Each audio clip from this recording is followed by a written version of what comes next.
এর আগে ক্রিম্প এই ওয়ার্ডটাকে আমরা কখনো শুনছি? ক্রিম, ইয়ার্নের বিভিন্ন প্রপার্টি থাকে না? ইয়ার্নের প্রপার্টির মধ্যে ক্রিম্প হচ্ছে আমাদের ইয়ার্ন বা ফাইবারের একটা প্রপার্টিস।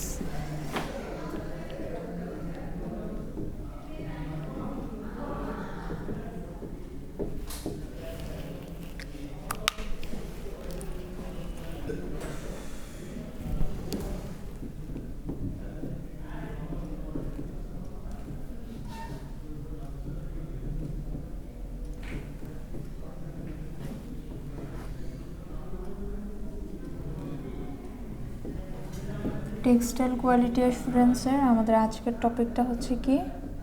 ক্রিম্প। হ্যাঁ, ক্রিম্পের ডেফিনেশনটা আগে আমরা দেখি। ডেফিনেশনে কি বলা হচ্ছে? Percentage crimp is defined as the main difference between the straightened thread length and the distance between the ends of the thread while in the cloth expressed as a percentage. Mainly ক্রিমটাকে আমরা হচ্ছে কি একটা পার্সেন্টেজে বের করি। যেমন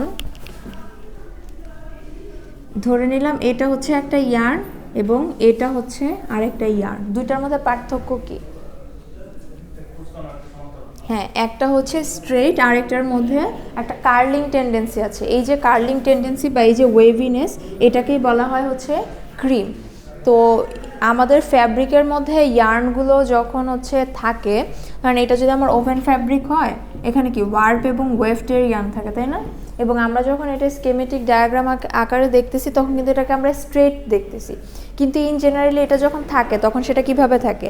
একটা ইয়ার্নের ওপর দিয়ে গেল, আবার নিচে দিয়ে গেল, আবার ওপরে দিয়ে গেল। তার মানে কি এখানে একটা কিন্তু ক্রিম্পনেস ইফেক্ট আসতেছে, তার মানে ইয়ার্নের মধ্যে একটা ক্রিম্প আসতেছে। সো এই ক্রিমটাকে মেনলি হচ্ছে আমরা কি পার্সেন্টেজ আকারে ডিফাইন করতে পারি, এবং এটার একটা ফর্মুলা আছে ক্রিম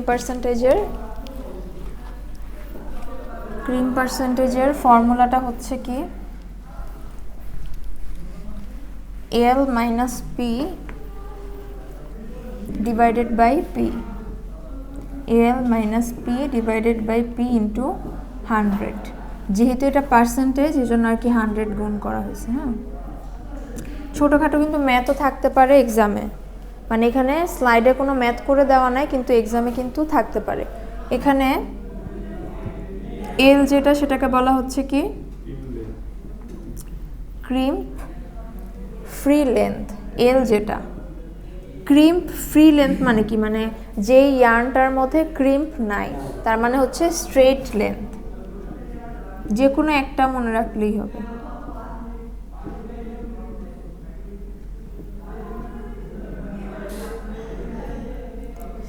আর পি যেটা আছে সেটাকে বলা হচ্ছে কি ক্রিম্প লেন্থ অর ইনিশিয়াল লেন্থ।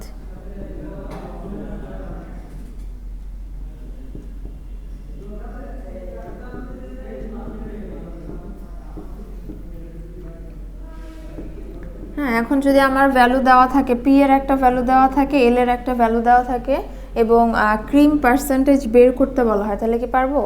কি করতে হবে? এল এর ভ্যালুটা বসাইতে হবে মাইনাস পি, দেন হচ্ছে পি, এবং অবশ্যই 100 দিয়ে গুণ করতে হবে। তাহলে যে ভ্যালুটা পাবো সেটা হচ্ছে ওই ইয়ার্নের জন্য ক্রিম পার্সেন্টেজের ফর্মুলা, ক্রিম পার্সেন্টেজের ভ্যালু আর কি।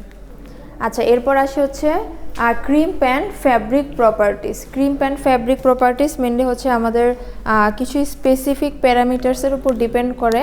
যেমন প্রথমে যেটা আছে সেটা হচ্ছে কি resistance to অ্যাব্রাশন।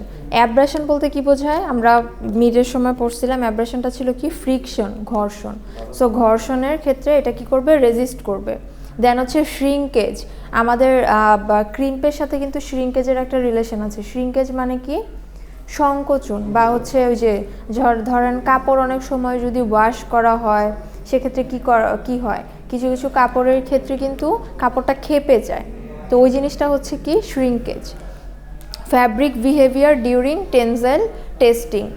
Different types of testing যখন করা হয় তখন ফ্যাব্রিকের যে ডিফারেন্ট ক্যাটাগরির বিহেভিয়ারগুলো থাকে এর মধ্যে হচ্ছে ক্রিম্প একটা।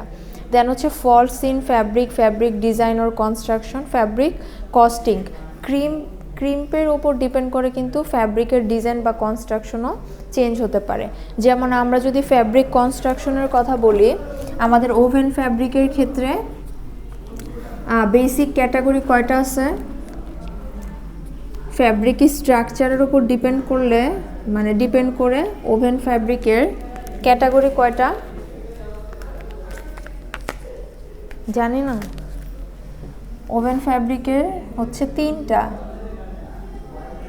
প্লেন, টুইল আর সাতিন। শুনছি কখনো এই নামগুলা? প্লেন, টুইল আর হচ্ছে সাতিন, এই তিনটাই হচ্ছে আমাদের ওভেন ফ্যাব্রিক। বাট এই 3টা ফ্যাব্রিকের ক্ষেত্রে তাদের কি কনস্ট্রাকশন আলাদা। ফ্যাব্রিক কনস্ট্রাকশন কিভাবে লিখে? ওভেন ফ্যাব্রিকের জন্য ইপিআই ইন্টু পিপিআই, নিচে থাকে হচ্ছে ওয়ার্ক কাউন্ট, ওয়েফট কাউন্ট,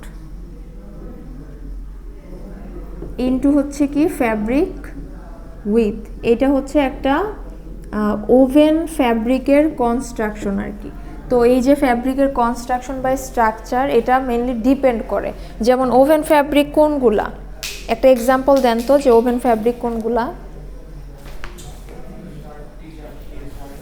যেমন শার্ট হচ্ছে একটা ওভেন ফ্যাব্রিক, টি শার্ট কিন্তু ওভেন ফ্যাব্রিক না, ওইটা হচ্ছে নিট ফ্যাব্রিক। শার্ট একটা ওভেন ফ্যাব্রিক, দেন প্যান্ট, ডেনিম প্যান্ট বা গ্যাবার্ডিনের প্যান্ট, এটাও হচ্ছে কি ওভেন ফ্যাব্রিক। কিন্তু শার্টের কাপড় আর প্যান্টের কাপড় কি সেম? ধরেন যে শার্টটা আপনি পরে আছেন সেই কাপড়টা আর হচ্ছে ডেনিম বা জিন্সের যে প্যান্টটা সেটার কাপড় কি সেম? দুইটার কাপড় তো সেম না, তাহলে দুইটাই ওভেন ফ্যাব্রিক কিভাবে হলো? কারণ দুইটাই হচ্ছে ওভেন ফ্যাব্রিকের কনস্ট্রাকশন মেনটেন করে, কিন্তু ফ্যাব্রিকের যে স্ট্রাকচারটা আছে বা ফ্যাব্রিকের যে কনস্ট্রাকশনটা আছে সেটা আলাদা। যেমন শার্টের ফ্যাব্রিকটা আমাদের যে কনস্ট্রাকশনে তৈরি হয় সেটা হচ্ছে প্লেন, হ্যাঁ। দেন হচ্ছে আমাদের যে ডেনিম প্যান্টগুলো হচ্ছে কি টুইল ক্যাটাগরি। আর সাটিন ফ্যাব্রিক কোনগুলো? এগুলো হচ্ছে মেনলি যে লেডিস আইটেমে থাকে, সিল্ক টাইপের যে ফ্যাব্রিকগুলো আছে সিল্ক ফ্যাব্রিকই বলা যায়, যে গ্লসি অ্যান্ড স্লিপারি, এই ফ্যাব্রিকগুলো হচ্ছে কি সাটিন ফ্যাব্রিক। তার মানে ক্যাটাগরিটা হচ্ছে ওভেন, বাট ডিফারেন্ট স্ট্রাকচার বা কনস্ট্রাকশন। যেমন হচ্ছে সাটিন ফ্যাব্রিকের ক্ষেত্রে কিন্তু এটার ক্রিম্পনেস খুব বেশি হয় না, কারণ ইয়ার্নগুলো আমার থাকে হচ্ছে থাকে মানে সিল্ক টাইপের ফ্যাব্রিকগুলোর ক্ষেত্রে ইয়ার্নের কিন্তু ওয়েভিনেসটা ওইভাবে আসে না, কিন্তু কটন ইয়ার্নের ক্ষেত্রে ওয়েভিনেসটা ভালোভাবে আসে। সো ক্রিম্পের সাথে এটার একটা রিলেশন আছে। এখন এই যে আমাদের ইয়ার্নগুলোর ক্ষেত্রে যে ক্রিমটা প্রডিউস হচ্ছে বা ক্রিমগুলো থাকে, সেটাকে আমরা কিভাবে মেজার করব? মেজার করার জন্য আমাদের কিছু ইকুইপমেন্ট বা হচ্ছে টেস্টার লাগে। যেমন আমাদের উইরা ক্রিম টেস্টার আছে, শার্লি ক্রিম টেস্টার আছে, মানরা ক্রিম টেস্টার আছে।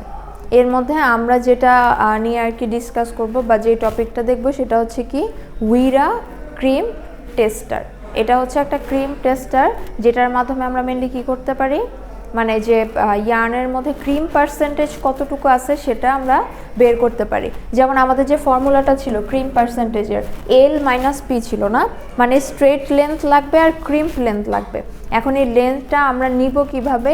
এই ইনস্ট্রুমেন্টের সাহায্যে। তো এই ইনস্ট্রুমেন্টটা সম্পর্কে আইডিয়া রাখতে হবে। ল্যাব রিপোর্টে দেখবেন যে প্রত্যেকটা দেওয়া আছে, যেমন determination of cream percentage by উইরা ক্রিম টেস্টার, বা হচ্ছে determination of colour fastness by crock meter, এই ধরনের এক্সপেরিমেন্ট দেওয়া আছে। সেখানে কি করবেন, এরকম হচ্ছে ইকুইপমেন্টগুলোর ছবি দিয়ে দিবেন।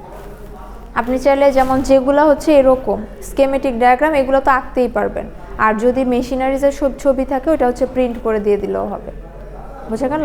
প্রত্যেকটা এক্সপেরিমেন্টে কিন্তু ফিগার লাগবে, প্রত্যেকটা এক্সপেরিমেন্টেই হচ্ছে মেশিনারিজ বা টেস্টিং ইকুইপমেন্টের ফিগারটা লাগবে। আচ্ছা, আমাদের এই টেস্টারের মধ্যে হচ্ছে আমাদের কি কি পার্টস আছে, যেমন মেশিনের একদম নিচের দিকে যে অংশটা আছে সেটাকে বলা হচ্ছে কি বেজ, এটা হচ্ছে আমাদের এই ইকুইপমেন্টের বেজ। দেন উপরের দিকে যে অংশটা আছে সেটা হচ্ছে পিভটেড বিম। প্রত্যেকটার কাজে আমরা আলাদা আলাদাভাবে দেখব, বাট অ্যাট ফার্স্ট হচ্ছে আমরা কি করব, মানে পার্টসগুলোকে চিনব। দেন এই যে এখানে একটা জিনিস আমরা দেখতে পাচ্ছি, এটা হচ্ছে ওয়েট, এটা হচ্ছে স্লাইডিং ওয়েট, মানে এটা মুভ করতে পারে। দেন হচ্ছে এখানে ফিক্সড গ্রিপ, মানে এই যে আমরা একটা পোর্শন দেখতে পাচ্ছি এটাকে বলা হচ্ছে ফিক্সড গ্রিপ। ফিক্সড মানে কি, মানে হচ্ছে হ্যাঁ ফিক্সড অবস্থায় থাকবে, নির্দিষ্ট এই জায়গায় থাকবে, এটা কিন্তু মুভ করতে পারবে না। দেন হচ্ছে এখানে আরেকটা গ্রিপ আমরা দেখতে পাচ্ছি, এটা কি মুভেবল গ্রিপ, তার মানে এই জিনিসটা এখানে ফিক্স থাকবে কিন্তু এটা কি করবে, মুভ করবে, এটা হচ্ছে আমার এদিকে মুভ করতে পারে। দেন নিচের দিকে একটা টর্চ বাল্ব আছে, স্কেল আছে, আর উপরে যে অংশটা আমরা দেখতে পাচ্ছি সেটা হচ্ছে ইয়ার্ন, মেনলি যেটার ক্রিম পার্সেন্টেজ আমরা টেস্ট করব। হ্যাঁ, আর এদিকে হচ্ছে একটা মানে ড্রাইভ দেওয়ার জন্য একটা পার্ট, সেটা হচ্ছে হ্যান্ড হুইল। আচ্ছা, এরপর ওয়ার্কিং প্রিন্সিপালটা আমরা দেখি। মানে ওয়ার্কিং প্রিন্সিপালটা যদি আমরা একবার পড়ি মোটামুটি আইডিয়া পেয়ে যাব।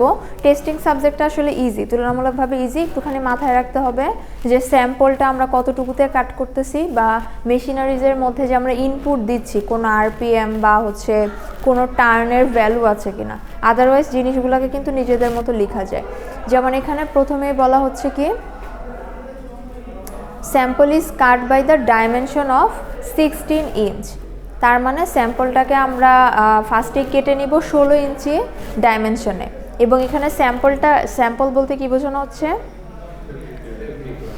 হ্যাঁ ফ্যাব্রিক।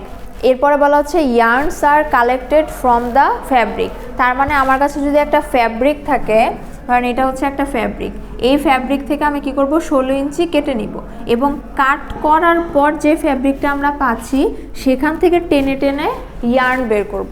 এবং ইয়ার্নটাকে আসলে যখন টেনে বের করা হবে তখন ইয়ার্নটা কিন্তু স্ট্রেট অবস্থায় থাকবে না, কারণ এটা যেহেতু অলরেডি মানে কি বলে উইভিংয়ের পর ফ্যাব্রিক থেকে আমরা হচ্ছে টেনে বের করছি, তার মানে এটার মধ্যে অলরেডি কি আছে, ক্রিম্প আছে। তো ইয়ার্নটাকে ফ্যাব্রিক থেকে আমরা বের করব, বের করে ইয়ার্নের কাউন্টটা মেজার করব। মিড টার্মে কিন্তু ইয়ার্ন কাউন্ট নিয়ে একটা ছিল এপ্রিলের, সো ইয়ার্নটাকে বের করে প্রথম কাজই হচ্ছে কাউন্টটাকে বের করা। ইয়ার্ন কাউন্ট জিনিসটা কি, হ্যাঁ মানে হচ্ছে একটা নিউমেরিক্যাল এক্সপ্রেশন, সুতাটা আমার চিকন নাকি মোটা, মানে ইয়ার্নের ফাইননেস অর কোর্সনেসটাকে আমরা ডিটারমাইন করতে পারি। আচ্ছা, according to the yarn count sliding weight is selected and set between the pivoted beam and হচ্ছে ফিক্সড গ্রিপ, তার মানে আমরা ইয়ার্ন কাউন্ট যেটা পাবো সেটার উপর ডিপেন্ড করে কি করতে হবে, স্লাইডিং ওয়েটটা দিতে হবে। এই যে এখানে আমরা যে দেখলাম যে এখানে একটা স্লাইডিং ওয়েট দেওয়া আছে, এখন এই ওয়েটটা দিতে হবে ইয়ার্ন কাউন্টের উপর ডিপেন্ড করে, এবং এই ওয়েটের অবস্থানটা হবে কোথায়, পিভটেড বিম এবং ফিক্সড গ্রিপের মাঝখানে। Another yarn is taken from the fabric and placed between fixed grip and movable grip, তার মানে প্রথমে একটা ইয়ার্ন আমরা বের করলাম, সেটার কি করলাম আমরা ইয়ার্ন কাউন্ট মেজার করলাম।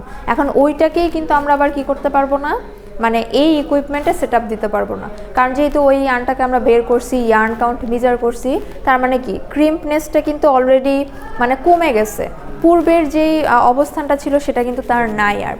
কিন্তু যেহেতু সেম ডাইমেনশনারি ফ্যাব্রিক, এখান থেকে আমি যদি এই ইয়ার্নটা খুলি, এটার মানে ক্রিমনেস যতটুকু হবে এই ইয়ার্নটার ক্রিমনেস তো সেমই হবে, তাই না? এই জন্য হচ্ছে আমরা পরবর্তীতে কি করলাম, আরেকটা ইয়ার্ন বের করে দেন সেটাকে আমরা হচ্ছে প্লেস করলাম, এবং এটাকে আমরা কোথায় প্লেস করব, আমাদের যেই মুভেবল গ্রিপটা আছে এবং যেই ফিক্সড গ্রিপটা আছে এটার মাঝখানে। বোঝা গেল? ক্রিম ইয়ার্নটাকে আমরা হচ্ছে এখানে প্লেস করব। And while rotating the hand wheel the movable grab is moved to remove cream, এবং এই সাইডে আমাদের যে হ্যান্ড হুইলটা আছে এটাকে আমরা কি করব, মানে রোটেট করব। এটাকে যখন রোটেট করব তখন এই মুভেবল গ্রিপটা কি করবে, আস্তে আস্তে ডান দিকে চলে যাবে। এখন মুভেবল গ্রিপটা যদি ডান দিকে যায় তাহলে কি হবে, ইয়ার্নটাও কিন্তু স্ট্রেট হবে। এখন মানে সিনারিওটা কি দাঁড়াচ্ছে,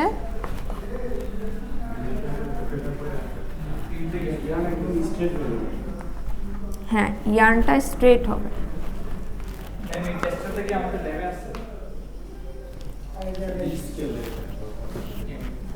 আচ্ছা, এটা যদি আমাদের ফিক্সড গ্রিপ হয়, এটা হচ্ছে মুভেবল গ্রিপ, এখানে আমি কি করলাম, ইয়ার্নটাকে রাখলাম।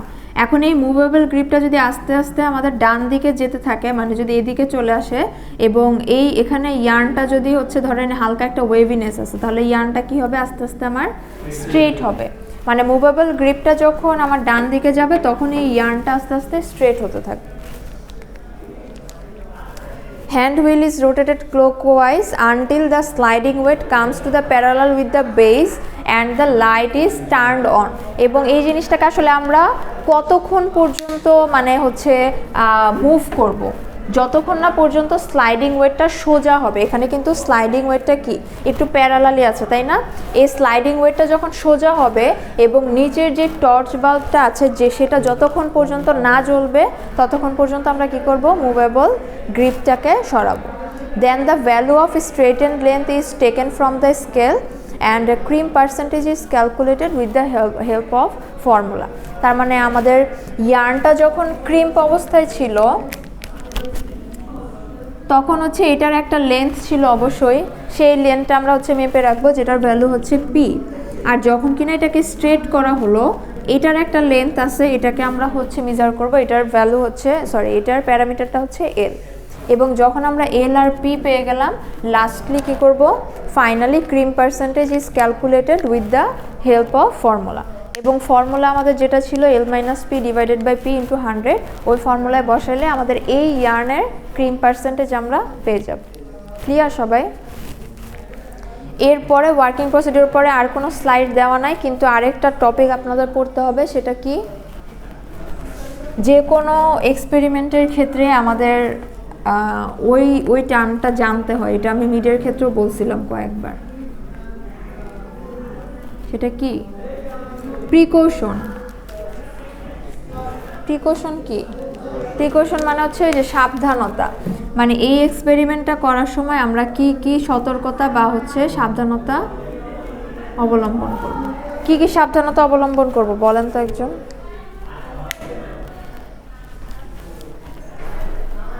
কমন কিছু হচ্ছে আছে আমাদের, কমন কিছু লাইন আছে যেটা সব এক্সপেরিমেন্টের ক্ষেত্রে প্রযোজ্য। হ্যাঁ, প্রথমে আমরা বলতে পারি যে ফ্যাব্রিকটাকে প্রপার ডাইমেনশনে কাটতে হবে, কারণ আমার যদি ডাইমেনশন ঠিক না হয় সেক্ষেত্রে তো আমি প্রপারলি নিতে পারবো না। ফ্যাব্রিকের ডাইমেনশন অনুযায়ী এটাকে প্রপারলি কাটতে হবে। দেন হচ্ছে ফ্যাব্রিকটাকে যখন ইয়ার্নটাকে যখন প্লেস করব প্রপারলি প্লেস করতে হবে। এবং হ্যান্ড হুইলটা যখন আমরা রোটেট করব ইয়ার্ন কাউন্ট প্রপারলি মেজার করতে হবে, যেহেতু এখানে স্লাইডিং ওয়েটের একটা ইস্যু আছে। এবং লাস্টলি যেটা বলতে হবে যে হচ্ছে ভ্যালুটা ঠিকমতো নিতে হবে। এখন ধরেন আমি খুব ভালোভাবে এক্সপেরিমেন্ট করলাম, সব কিছুই করলাম, কিন্তু ইয়ার্নের স্ট্রেট লেন্থ আর ক্রিম্প লেন্থটা আমি ঠিকমতো মানে মেজার করলাম না, তাহলে কি হবে? তাহলে তো হবে না। সো মোটামুটি এই 3-4টা টার্ম সব এক্সপেরিমেন্টের ক্ষেত্রেই সেম। বুঝছি সবাই? ল্যাব রিপোর্টগুলো করা শুরু করে দেন, কারণ এক্সাম কিন্তু হঠাৎ করে দেখবেন যে একদিন আমাদের ল্যাব ফাইনালের ডেট দিয়ে দিছে। ল্যাব রিপোর্টগুলো করা শুরু করে দিন।